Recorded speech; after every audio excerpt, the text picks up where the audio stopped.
Over 55 million deaths, more than 200 countries involved, over $3 billion in damage, and its influence on the majority of the world's population defined one of the most influential events in the history of mankind. This is the story of the beginnings of one of the largest and most violent conflicts in our history as an Earth. This is the story of the 6-year-long war that changed the identity of mankind. This is the story of the beginning of World War II.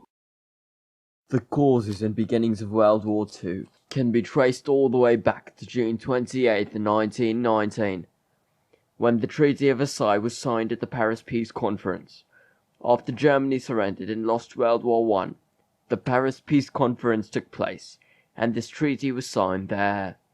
It blamed the Germans for the war, and by signing it, Germany and her allies accepted responsibility for all the losses caused during World War II. It was completely fair in my opinion. The Great British finally prevailed. Wait, what? Who are you? I'm Raj, the other narrator. Sorry I'm late, but I've made it. We were supposed to narrate together, stupid. What did you call me? Ah, yes. The French had encouraged this treaty to be made to humiliate Germany, and Germany was forced to sign it. The treaty was meant to prevent the war from happening again in the future. However, it just left the German economy in ruin and its government in chaos. On January 10th, 1920, the League of Nations, created by American President Woodrow Wilson, formally came into existence, and it had its first meeting on November 15th, 1920, in Geneva, Switzerland, in a Swiss hotel. It was created to maintain peace across the world in many ways, and also prevent the war, like World War I, from occurring again. However, its authority would be challenged many times in the future. And it would eventually be a failure. Just like you! Also, after the war, Italy was experiencing a depressed economy, and the Italians had lost faith in their democratic government.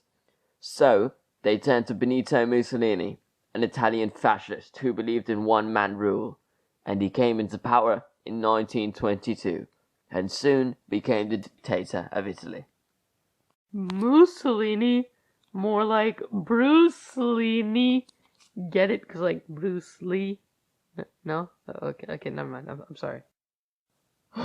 7 years later, on October 29th, 1929, the New York stock market crashed, and the world was plunged into poverty. People lost all of their money they had put into stocks, and it led to the Great Depression. People were starving, angry, and in poverty, so some turned to political extremists besides their government to help them. This is why in Italy, as we saw before, the people turned to Mussolini, and in Germany, the people turned to Hitler, bringing him to power. Meanwhile, in Japan, the Japanese invasion of the resourceful Manchuria in China began on September 18, 1931. Japan invaded Manchuria because they claimed that China had sabotaged the Manchurian Railway, but they just wanted to take Manchuria. China requested the League of Nations to stop Japan, but the League of Nations did nothing, and this was the first time the League's authority was defied by Japan. Japan did have to withdraw from the League, but nothing major was done to help China defend itself from Japan. Hitler Kanzler wurde im Jahr 1933. Oh god, you're really gonna start speaking German again? We've been through this. No one cares that you could speak German, or 8 other languages for that matter. Can you just continue on with the documentary, please? Alright, fine. But it's actually 9 languages, so get it right. In January 30th, 1933, Hitler became the Chancellor of Germany, as at the time Hindenburg, the President of Germany, wanted the Nazis, who were the largest party in Germany, on their side, so he agreed to make Hitler Chancellor, thinking that he could control Hitler. However, Hitler sought out to get absolute power as soon as this happened. Death isn't always the best thing, but it proved to be great for Hitler, as on August 2nd, 1934, German President Paul von Hindenburg finally died, and it gave Hitler the breakthrough opportunity he was finally looking for. Hitler decided that once Hindenburg died, he would succeed him, but not as president, as the Führer, or Emperor of Germany, and so on August 19th, the Germans voted, and Hitler officially became the Führer of Germany, which gave him total power over it. Power and national prestige was also something Mussolini of Italy wanted. So, on October 3rd, 1935, Mussolini, the leader of Italy, invaded Ethiopia, and he didn't care that he defied the League of Nations. He had adopted the mentality that Hitler had, and started to expand Italy, with one of his moves being to take over Ethiopia. Again, the League of Nations didn't do anything to stop him, and the requests for help made to the League were ignored. This success just made Mussolini even more popular in Italy. Listen, I know you're dying to make a Mussolini pun, but no, just please don't do it. Fine. Hitler, on March 16, 1935, also introduced conscription. Furthermore, he had also rearmed Germany, began to construct an air force, and revealed that Germany was creating an army of more than 500,000 men, which all clearly violated the Treaty of Versailles. However, the League of Nations didn't do much to take measures against this, proving it to be useless once again, and Germany continued to defy the League.